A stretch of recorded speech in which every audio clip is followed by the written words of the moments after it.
Hi, welcome. This is Dr. John DeMartini. This is one of the most amazing and inspiring shows that you can listen into. If you want to be on the edge of your seats, if you want to open up your heart, if you want to expand your mind, and you want to meet incredible people, stay tuned because you're just about to experience a transformative radio show that will change your life. And you're listening to the Dr. Pat Show that's coming up right next. Hey, everybody, welcome. It's so great to have all of you tune us in and turn us on today. Thank you so very much. I have to take a moment. I grew up in a part of this country that many of you have heard me talk about. Now, I will say this to all of my friends that live in the Bronx, that are born in the Bronx. It's a cool place. It's even gotten cooler. But one of the things I want to say is when you grow up in an environment like that, and you're always looking behind your back, and you learn some street smarts, you learn things, you understand things, and that becomes sort of a way of life for you in a lot of ways until you move to a place like Seattle, where I live now. But there's part of that you never forget, and then you read a headline like you read in the morning, and you read the headline and you just ask yourself, why? And, because of my journey and because of my field of study, the answer to that question is not a simple one. We are in a place now where we are in complex times, but there's nothing that I can say. And Benny, I think you will agree to this, because Benny and I have been together 20 years. We have taken moments like this many times, actually more times than I'd like to admit. Prayers, compassion, a range of emotions. It has to be shocking. 19 children, 2 adults. Now it's 21 people that are no longer on this planet because of something that most people think we can do something about. And what I want to say to everyone is find a place in your heart just to hold the space for a divine solution. Whether it's for you as an individual, whether you kept your children. I have more of my clients that have called me and said, I'm not sending my kids to school, and they do not live in Texas. Nope. Not going to school today. Now, growing up for me, we lived it, we breathed it, but we never experienced anything like this. And I wanted to take a moment, Benny, to do that. Just for us to take a moment, Benny, and then let's take a short break and we'll come back with our very special guest, who's going to really talk about how we look at the essence of what we think is our true nature, but it isn't. But if we could just take a moment, all of us, just take a moment.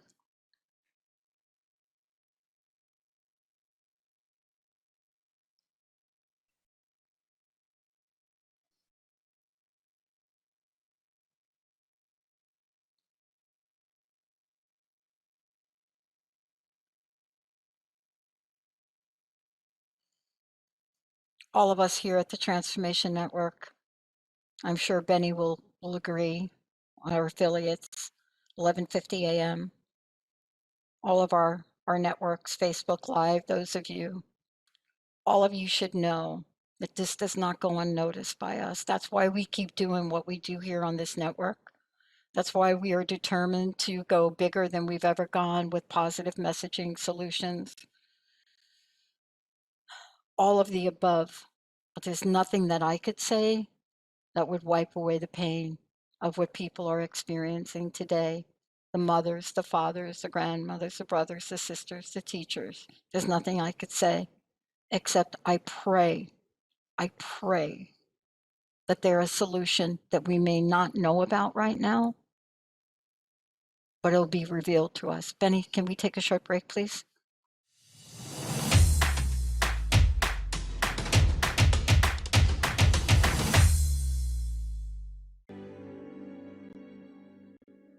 Thank you, everyone. Welcome back. It's so great to have all of you tune us in. Um, oh my God, I am so thrilled to have you all meet Lisa.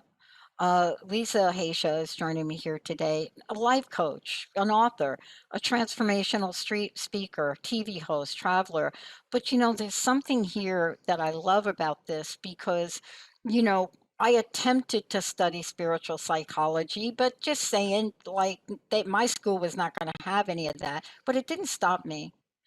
She has traveled to over 60 countries. She's worked in boardrooms. I was going to say from boardrooms to bathrooms. Actually, that's a title of my book, From Bathrooms to Boardroom. Yeah, I isn't that love that. crazy? Oh my gosh. Mhm. But here we are today, right? This is about soul blazing. I love this, Lisa. I love what you've done here. And I love that you are tapping into what I believe is one of the number one, if it's not number one, it's close to the reason why people have giant dreams and cannot get them off the ground. Thank you for joining me here today. Tell me about what you had to overcome to fully embody soul blazing for yourself. Oh my God, loaded question right out the gate. They should Bam. have told you about me, right? I used to actually come see you when you were in LA. Yeah, Yes. right. Oh my Yeah. God. You were so amazing, working a room of 50, 60 to 100 people sometimes. And Isn't that great? oh, it was just wonderful. You I were so can't wait to get inspirational. back out. I'm actually going to get back out and do a lot of that. But man, you've tapped into something. When I was reading your book, I'm like, she's talking about me. Mm, But yeah. you don't write a book like this and you don't become Lisa unless you have had to literally break through some obstacles yourself, right? Yes. I grew up in San Diego, but under a Baghdad roof. My father was from Iraq, so very strict. But in Southern California, where everyone's dating, smoking pot, going to the beach, bathing suits, and it's like we had all these restrictions and had our husbands picked out for us and all that. We had to be in when the street lights were on. And I was a goody goody because I did not want the wrath of my father. We'd get the silent treatment or get, ignored, punished in some way. Never physically hit, but in other ways. Yep. And psychologically and emotionally. But one day when I was baking a cake 3 houses down at my girlfriend's house because it was my other friend's birthday, then I came home when the streetlights were on and I was in my checkered, Catholic school uniform. And I opened the door and there's a gun pointed at my heart. I'm like, what's going on? And for a minute, I was like, who is that? And I'm like, oh my God, that's my dad. And he was like, what are you doing? Are you a whore? And freaked out on me. I'm like, I was baking a cake for Julie at school tomorrow. You can't come home. I was 3 houses down, Dad. And to my mom, what kind of household are you raising here? Because I had 4 sisters. So there's 5 girls, teenagers at the same time. My mom married when she was 18 and had 4 girls by 20 and 5 by 22. So she was like one of us. And she just said she was just baking a cake, tried to calm down. Then he's like, send her to an orphanage. We can't have that here. I'm like, an orphanage? What is an orphanage? And, I'm like, I want to move out. I hate my life and all that, crying, went to my room. And that moment from getting really good grades and being a really good kid, I started saying, because everything was, we got to protect you from the outside world. Everyone wants to hurt you. This is during the time when, it was the mass murders were there. The serial killers were out by Manson, and there's like 10 of them. And so, don't you know what's out there? Everyone's out there to hurt you. You can't dress like that. You'll get kidnapped, pulled off the street. So I thought, what if he's wrong? What if the bad guys are inside the house and the good guys are out? So that put me, I had a girlfriend who was hitchhiking all the time. She came from a challenging household, this and that. She always asked me to go with her, and I always say, no. So I said, I'm going to hitchhike now. So I called that friend, let's go. Then I started hitchhiking. I did it about 10 times by myself, would only get in cars with like Hell's Angels types, scraggly, tatted up and broken down cars. Then I would say, are you going to hurt me? Are you going to rape me? Why did you pick me up? And they say, no, where do you want to go? And I'm like, my dad told me about guys like you, and I'm just curious. So I think that started me on my journey of exploration, maybe finding my inner power from being one of five and being restricted and limited and filled with fear. It's that culture is about filling you with fear, especially women, so you don't have a voice. And so they marry you off early to be obedient to your husband, work for your husband, and make babies. Yeah. So I rebelled from that at that moment. Oh my God, I can only imagine, right? I mean, let me ask you this question because it really speaks to, not just the book, but like everything you're doing, right? And I actually took your imposter quiz, so I'm curious to see that. But what you're really bringing to bear is something that is more relevant now than it's ever been. And let me say why, and then I want you to comment on it. Once upon a time, okay, so maybe we had reflections of self. I mean, go back in time. And you don't have to go back too long ago, right? When I worked at the phone company, they were still talking about caller ID. And, relatively speaking, if you look at old school phones, like Benny, do we call them telephones? Yeah, when I say phone, people are like, oh my God, like, how old are you? What are you doing? Like, I said, well, what do you call it? You just say cell. Okay, you just say cell. But if you look at the evolution and the speed of information, and now you look at the fact that I could not even avoid that headline this morning because of my phone. If you just look at that, there are more opportunities for us to be convinced we are not really all we're capable of being. Would you agree? Of course. Yes, 100%. I think our world's gone mad. I think the division and the hatred. Oh my God, it's changed so much in the past, 5 or, 7 years or so. And I think the division is just breeding more hatred. And I know what to do about it. I don't know if I could say it on camera, but I think we all have to look into ourselves and say, how is this helping the young kids? I think our government is like our parents. And when we're seeing them fight the way they do or can't even get along, I watch the news on, the mixed news where you see 6 stations at once. Yes. You see Fox, you see CNN, MSNBC, BBC, Al Jazeera, and then the Weather Channel.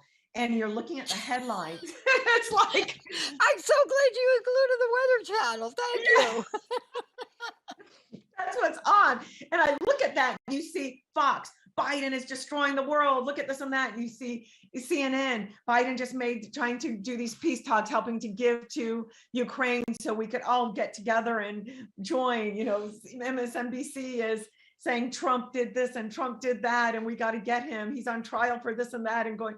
And BBC is showing, the war actually happening, and Al Jazeera is talking about U.S. relationship with China and how Biden's comment in Taiwan is destroying the relationship. Just like, oh my God, everything is hate, destruction. And and it's 24/7. And when you listen to some of these mass murderers, they say, oh, they got their talking points a lot from Tucker Carlson about race and how they're trying to cancel white people. And I think when you It's hear crazy.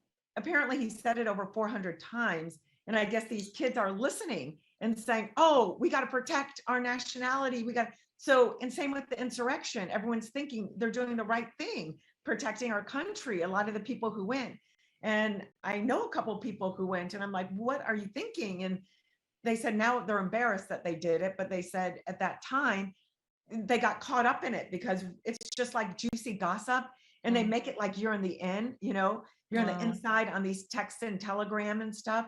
So you're in the know, secrets that other people don't. They're like, you don't understand. This is what's really going on.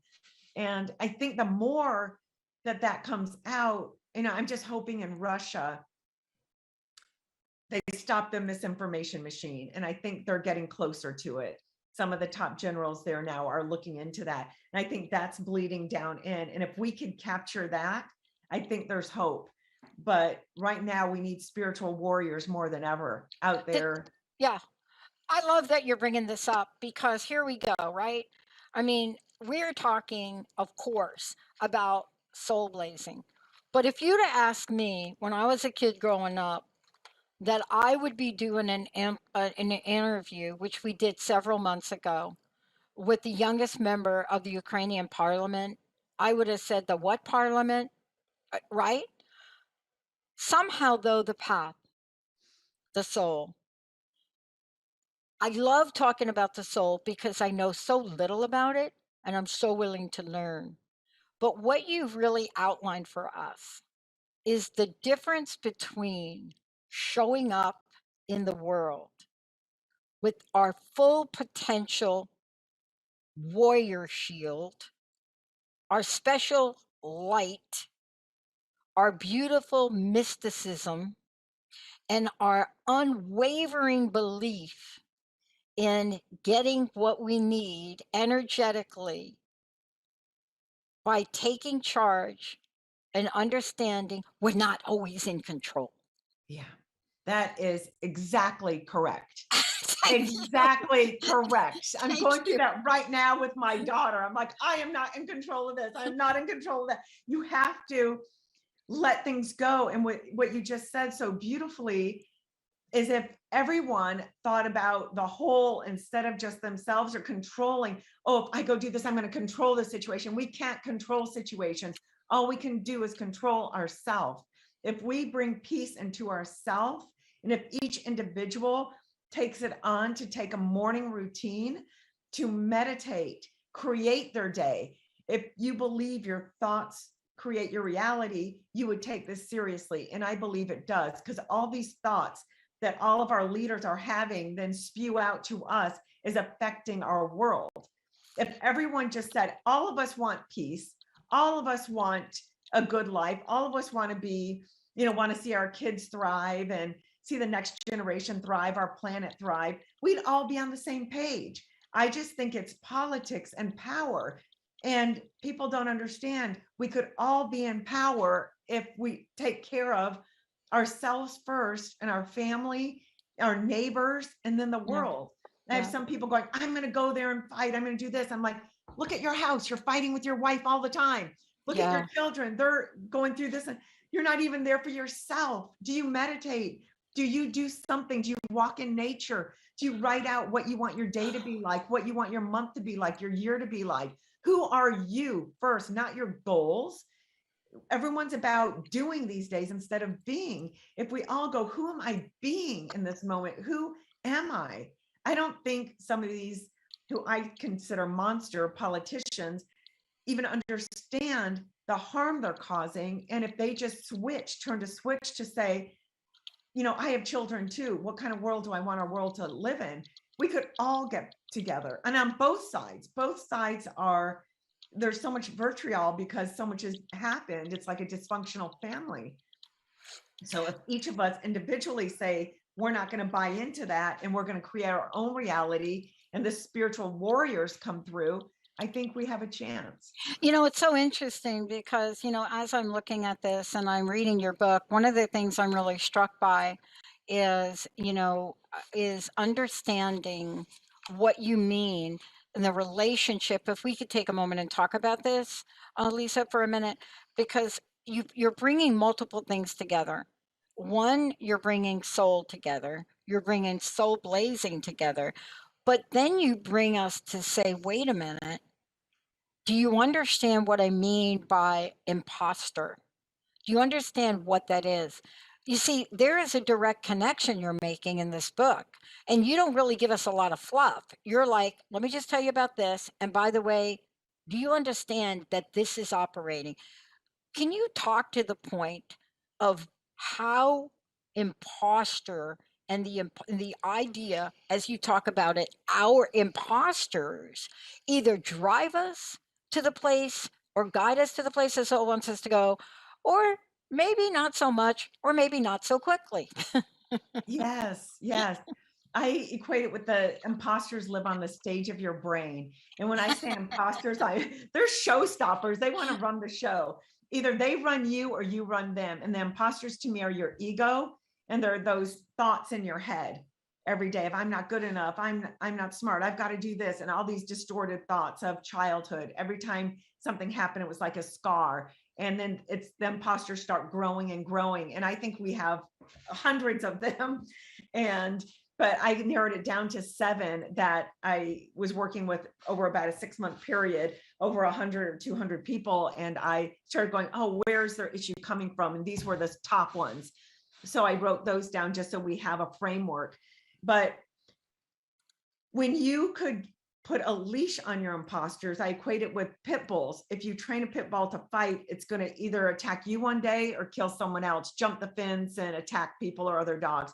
But if you train it to love and attack when appropriate, it will do that. It will love you and love your friends and be a sweet dog. I have a friend who has a pit bull, and I used to be terrified. I'm like, oh my God, this is like a poodle, because it No, was I treated and agree. nurtured. I agree. Yeah.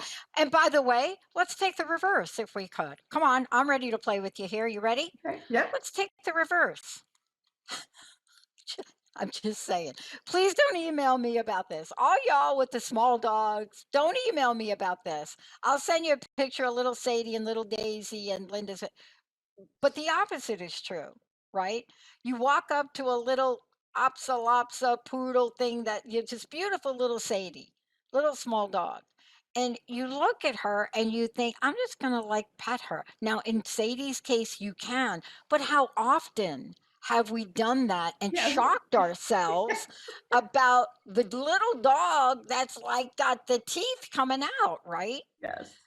So isn't what you're doing and helping us, isn't what you're doing and helping us, isn't what the book did for me is help me understand these without judgment, because we go to a place of, oh my God, did I really take the quiz? Is that really me? But that's not your intention, is it, Lisa? Okay. No. And your imposters could become your superpowers if they're healthy. And they're your saboteurs if they're not. So it could go either way. Are you familiar with the Enneagram? Yes, I am. Oh my gosh, yes. Yeah. So it's kind of similar to that. You know, you've got your wings, but you could step into their power or you could step into their weakness.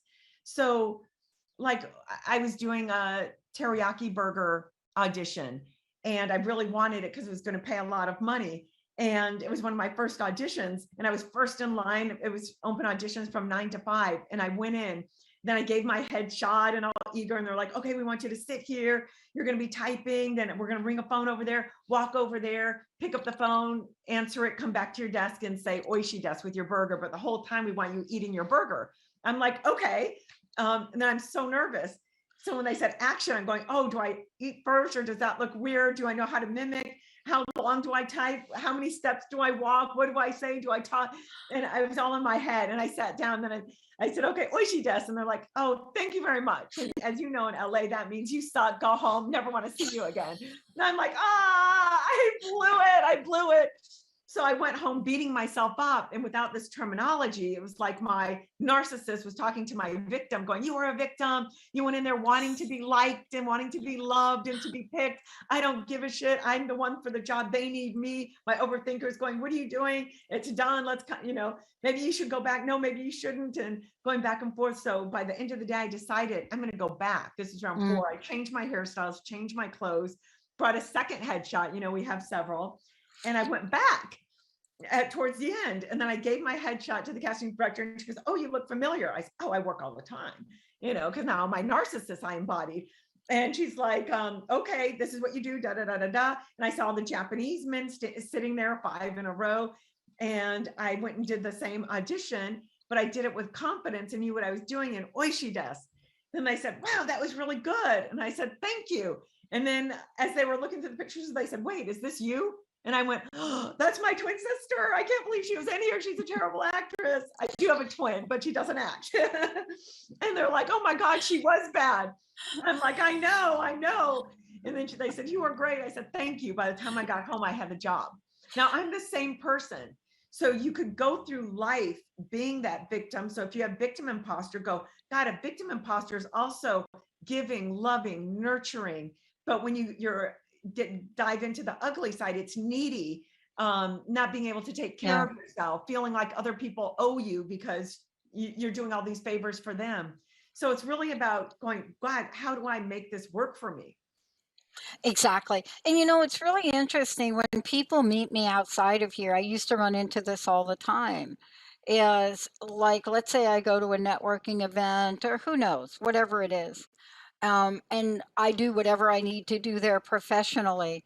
You can hardly find me. I mean, I'm usually sitting at a table with other people and I'm listening, and people are shocked. They look at me and they're more like, "Are you okay?" And I'm like, "Yeah, I'm great," because I'm not talking. I am so far on the introvert scale, if you were to refer to one of these personality type thingies, right? Mhm. When most people hear that, they don't believe it.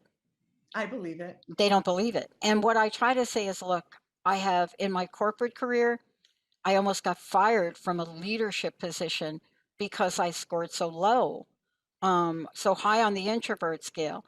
And the Myers-Briggs people had to come in and talk to my management team and explain, no, that's her gift. That doesn't mean she's not going to talk. It just means that, honestly, after a busy day, you're not going to find her at a party. You're not going to find her at a party. So one of the takeaways, and how funny you mentioned George Carlin. Did you see his latest thing on TV now? I did. Oh my gosh, right? I mean, like, how did you couldn't have even known, like, by including this in the book. But this is this is really a message. I'm going to take a short break and come back and talk with you about this, Lisa, because everything you embody, the work that you do, all of the above is really to help us step into our fullness, step into soul blazing, isn't it? Yes. Let's take a minute before we go to break. How do people find out about you? And then how do they get a copy of the book? Let's just make folks aware of how that's going to happen. You could get a copy of the book on Amazon. It's also on Barnes and Noble, and my website leads you to there. But soulblazing.com is where you could get everything. But I'm on Instagram, Facebook, Twitter, LinkedIn. I'm everywhere. So easy to So find. when we come back, also people can take the quiz because you got a Yeah. quiz on your website. Yes, That's it's like on my totally website. fun. I haven't gotten my results back yet, but let's just get over there. When you read the book, this is what I love about this. We're going to go through a couple of these because I had to do a double take on some of these. And I love the way Lisa's got this laid out because, she gives you a description and you get to think about, oh, wait a minute, when was I that? Oh, what she wrote here, do I really have to do this? How often do I ask myself that? And then do I actually do anything? Where do I go with all of this? See, if we can understand these parts of ourselves without not liking these parts of ourselves, she's going to help us turn this into our superpower when we come back. Let's take a short break, everybody. We'll be right back.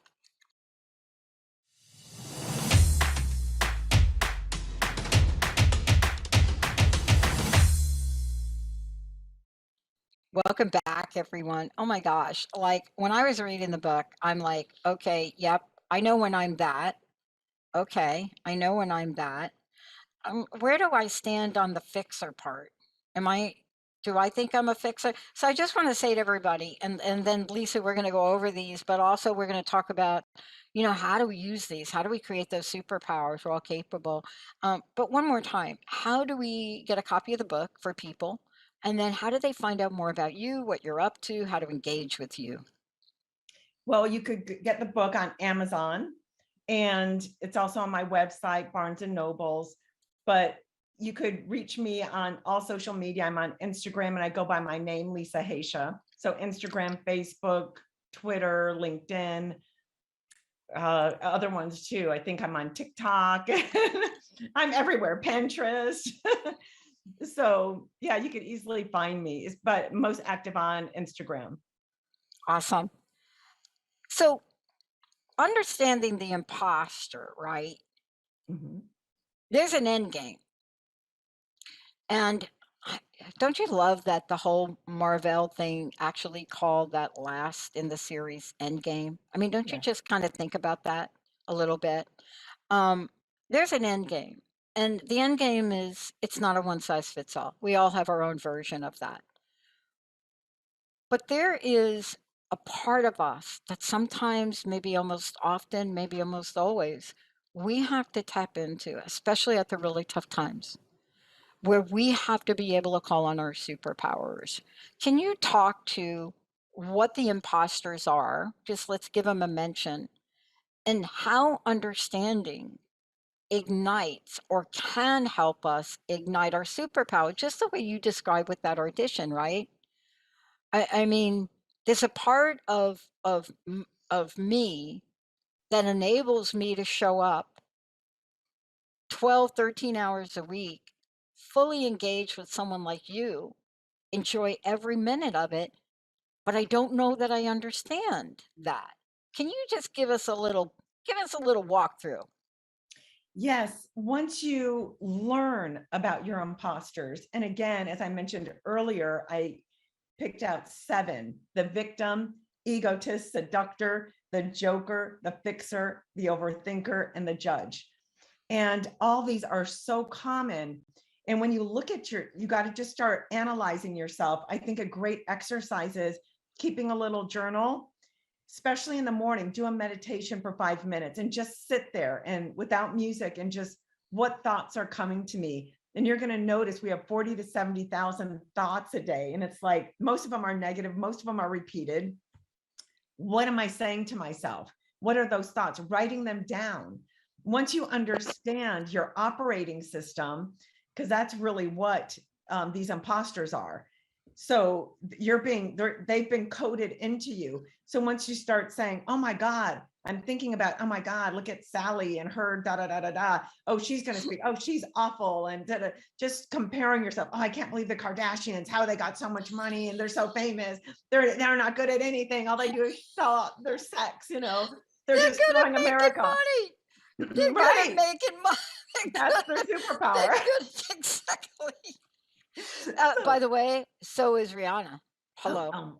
She's a billionaire, yeah. Oh my But she God. doesn't get as much slack because I think the Kardashian is a clan, and they Exactly. start off just being beautiful and showing skin. Right. So the imposter clan, right? No, I just Yes, don't yes. email me on that. That's but But it is an imposter clan because we all have imposters, and they're putting out different ones all the time. Oh my God, this Kardashian's the victim today. Now this one's the overthinker. This one's being the judge, judging this one. So they play with it so well. So that's the thing. If you play with all these qualities within you, we all have all of them. We're all assholes. We're all jerks. We're all sweethearts. We're all giving. We all judge, and we all don't like judging. You know, we catch other people and say, oh, I can't believe they're saying this. We're all this. So if you could catch yourself and say, how can I be the best me? And not like, I have a friend who's a seductor, and all she does is talk about sex. And anytime she's with a guy or auditioning, and she puts that forward, and she goes, I don't know why my career's not taking off. But she has all these trysts, and it's like, because you have leaky sexuality, you're seductors, and you don't have power over it. You're using it. So there's a difference between being in your power sexually and using it. Then that's the difference between a superpower and, you know, a saboteur. So the judge, it's great to judge. This is what's going on in our world. Let me make a decision, or in your job, or what audition do I take, or what career do I want, or how do I want to raise my kids, and judging what kids are doing. This one's doing, if you have 3 or 4 kids, you could judge, but you have to look at it and go, okay, this is the symptom. What's the cure? Yeah. And if you don't find an answer, then don't judge. Judging on itself hurts you. And whatever you're judging them, you're judging yourself. You do the same thing in another way. Even if you stole a piece of gum and you're judging someone else for stealing, you know, an art piece in a gallery, it's the same thing. It's the, I'm entitled in that moment. You're just doing it at the level that you are capable of, or whatever. Yeah. So don't judge others. We live in a world of light and dark, and that's just the way it is. All you can do is look at these imposters, write down your thoughts. And then if you do that, I swear, if you do that for 1 week, just writing your thoughts, you're going to see how many of them are repeated. And if you go, what can I do to start silencing that voice? And you do that by giving yourself something else. Like so many clients I have, talk about their past and their memories. Oh my God, this happened when I was 3, and this tragedy happened at 7 and 8, and then I was thrown on the street. I was, adopted by these awful people, and 100 things happened to them. But what happened was then they stopped living life. Like what you're sharing, you work 13 hours a day, you're fine, you need this. They don't do that. They're so bogged down, and this happened to me. Yeah. Come on, that happened 15 years ago, 30 years ago, and they still can't create a day because of those tragedies. And I'm not making light of it. It's horrible and horrific, and it's deep, deep psychological and emotional wounds. And that's why there's, care for these people. And I think they need that. Yeah. And they could just say, I want to create my day also on top of getting the healing work, and just do one small thing like, what are my thoughts? Why do I keep having my thought? What can I do to transform that thought? Like I was living for years of, my dad did this to me, and oh my God. And so I said, you know what? Nothing was working in my life. I tried to be an actress, and I'm saying, all my uncles, Uncle Ramsey, Zuhair, Muhair, and Riyadh. I'm like, I can't even do a kissing scene. My dad said it's 1 foot in his grave. Or if I hug someone, or, I got a soap opera, they wanted me in bed under the covers simulating sex. I couldn't do that. No way. Even if I was fully clothed. So I'm like, I have to quit this. So what I decided to do was go to Iraq to talk to Saddam Hussein. and I love that though. Why are my thoughts like this? Why am I struggling so much? When you have contradictory thoughts all the time, you're Absolutely. I mean, look at it. I mean, I love that you're sharing this, because I've recently shared a little bit about the secrets in my family that just recently got revealed. And to be honest with you, they really didn't get revealed. The internet and ancestry.com, thank you. I have no affiliation with Ancestry, except for the fact that if it wasn't for a really fluke thing that my friend did in genealogy, I wouldn't have known my grandfather was actually born in Brazil. His last name didn't have an A on it, it had an S on it. He changed the name and then changed his ethnicity. So when we discover things like that, we could be like, oh my God, I lived a lie. I'm like, am I Brazilian? Right? But the shock, how long we stay in the moments of despair, is the difference between soul blazing, in my opinion, and living in our superpowers or not. Now, I'm not giving you a time. I'm not saying we just lost somebody over the holidays, a family member. I would imagine, I've thought about this. If I ever lost my best friend, Linda, just the thought of it is scary. But do I have the ability to call upon superpowers so I can continue the life that my soul is wanting me to continue, right? Isn't that basically what we're talking about? Even if you have to have like a coffee with Saddam, Yes. right? Oh, absolutely. Absolutely. You have to go on, because there is life after death, and you do meet other people. You meet everybody. This is just a game. It's the blink of an eye for the spirit world. I've talked to so many people who had past, near death experiences.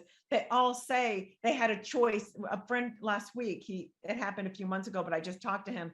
He said it was a choice. Do you want to go now or not? You have a choice. Then they saw that life and this life, and they said that looks fabulous, but they have family, they have kids, something that's keeping them here.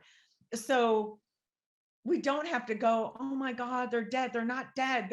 I look at it as, now I have so many people who died the past year and a half. It's like crazy, like 15 in my whole life. I don't know 15 people who died, but I'm looking at it going, oh my God, there's another one. There's another one. And someone was supposed to play at my party last weekend.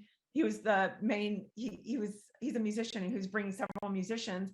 And he said yes on Monday, and on Thursday I called him to confirm. He didn't answer back. On Friday, I'm like, come on, are you ghosting me? I just need to get technical. And I go on Facebook, and he passed.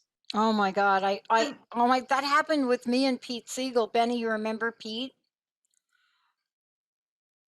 It took me a while. I mean, people want to know, Lisa, let's talk about this because this is so important. What you're sharing is you're sharing really everyday things that happen to everyday people. In your case, we're talking about culture. We're talking about something culturally that every time you turned around to enact your dream, you're like, oh no, I can't. Right? Yeah. Right. I mean, there are some families. I mean, let's just take another example if we could. There are some families, and this is where the word imposter has shown up more in my lifetime and in the work I do with addicts and women in recovery. When it's the conversation about whether or not you're gay or straight. Mm. And what you just described, I couldn't help reflect on a friend of mine who not too long ago committed suicide for the very reasons you just spoke to. The pain and the revelation of what happens when you reveal your true nature. And that could be, I grew up Catholic, I'm marrying someone from another religion. I mean, there's so many layers of it. But we have to get to that place of owning our truth, don't we? So that we can enact the superpowers to let our soul blaze. Yeah, and it's really big right now, especially with the transgender and Oh my God. gender identity. And I've talked to a lot of these kids, and they're like, I have to be me. I have to be my authentic self. And it goes against all the family's beliefs and stuff. And it's just so hard for everyone involved because their decisions do affect the whole family, especially coming from the Middle East. I get how, like they said, if I do one transaction against what they feel is right, I ruin 50 people's reputation. Or, all my father was the 14th child. Everyone had 5 to 9 children. And, a lot of them died off, though I think all my uncles and aunts now have passed, but they said you affect everyone because you have the same last name, or your second cousin, third cousin, and they all marry within, and then that's it tainting. So a lot of them have that. So that's why there's so much suicide. And Bill Maher just did a thing on it last weekend. Did you hear that? Yeah, yeah. And it's really fascinating because a very dear friend of mine, my doctor, is from Iran. And she grew up in, especially of the Baha'i faith. And when I, look at what's happening to people and the persecution of women and the fact that women cannot be educated, I mean, I've done events with her to really enlighten and engage people about, and honestly, this is just one thing. I mean, do I think I'm making a difference? I don't know. But can I show up and just say, I can help with this? I can go to this event. I can understand more about this. And I think that in order for us to do that, just the way you're speaking now, you had to do a lot to really understand all of the different versions of imposter that reside in you, and then still come out of the gate and, okay, let's laugh for a minute. Let's laugh. Let's just have a moment. Because honestly, I didn't know I was a fixer until last Saturday. I didn't know I was a fixer till last weekend, or I had even a fixer in me. And then I was reminded, but what is that part of me? See, I grew up as a truck driver's daughter. My hands were greasy till I was about 13. I mean, changing oil, changing spark plugs. I watched my dad build me a car and then watch it catch on fire as he was driving down the street. Wow. We built motorcycles, and so here I am. And I've got this old lawnmower that one of the kids put oil in the gas tank, and I'm out there. And there's a point by which you're not going to fix it, but you can't stop. Yeah. Isn't that also part of the understanding of I have what a we're thing talking called about? SOUL. The acronym for SOUL, SOUL, stop, understand, what is happening here, stop, observe, then understand what's happening, what triggers are being pushed. And then once you get that and go, why am I doing this? Why can't I stop? Then it liberates you. So it's really the deep breath, or what That's Mel why I Robbins brought it does. up, because I wanted you to share that.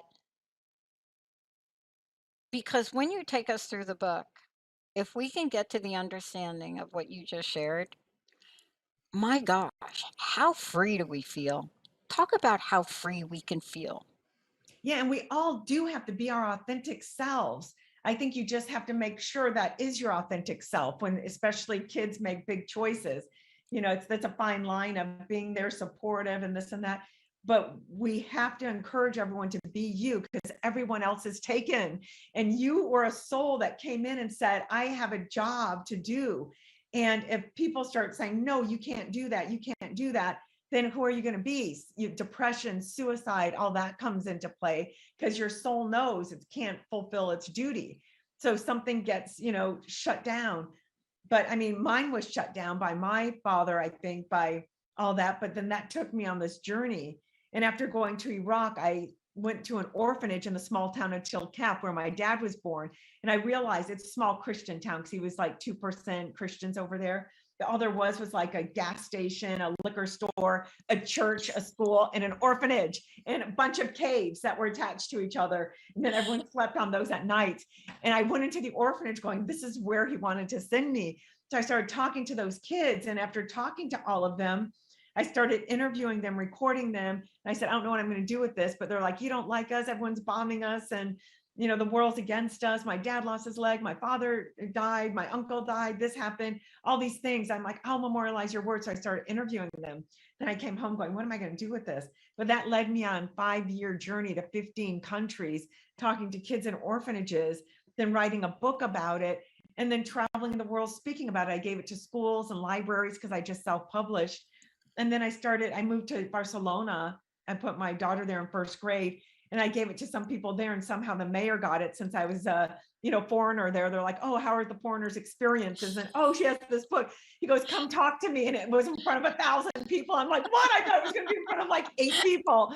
And yeah, but then it became so big of what are we doing in the world and how we're all connected, because all the kids are so connected. All they really wanted was peace. They wanted peace at home, their parents to get along, to feel loved, to be seen, and to be heard is really the message.